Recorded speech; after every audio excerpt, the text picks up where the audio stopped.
বেঁচে যাবে রে আল্লাহ, কোন হালাতে মরব বলতে পারি না রে মালিক। অনেকেই মরণের সময় একটা অঙ্গ পড়ে যায়, যারা কাপন পরে যারা গোসল করাইছেন, কত মানুষের গোসল করাইলাম, দেখি গোসল করাতে যায় পায়খানা করে দিছে, প্রস্রাব করে দিছে, তাদের মৃত্যুটা কত কঠিন হয়েছে।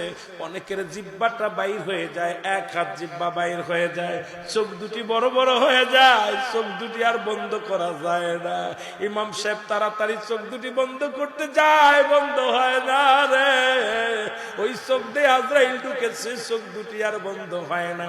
জিহ্বা দিয়া গাল দিয়া আজরাইল জানটা বাইর করেছে, জিহ্বাটা এক হাত বাইর হয়ে গেছে আর ভিতরে ঢোকে নাই।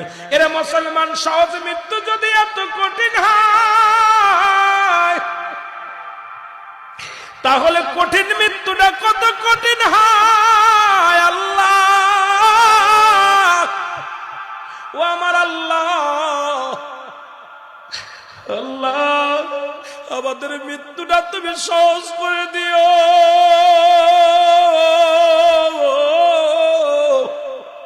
যেদিন মালাকুল মউত আসবে রে আল্লাহ, রাসূলের চেহারা মুবারক কায়না বানায়া দিও আল্লাহ, জবানের মধ্যে মধুর কালেমা জারি করে দিও আল্লাহ। ওই মৃত্যু যন্ত্রণা সব চাইতে সহজ করে দিও গো আল্লাহ। এই দুনিয়ার বুকে যেহেতু আইসি, মরাই তো লাগবে, কেউ বেঁচে নাই, আমিও থাকবো না রে আল্লাহ।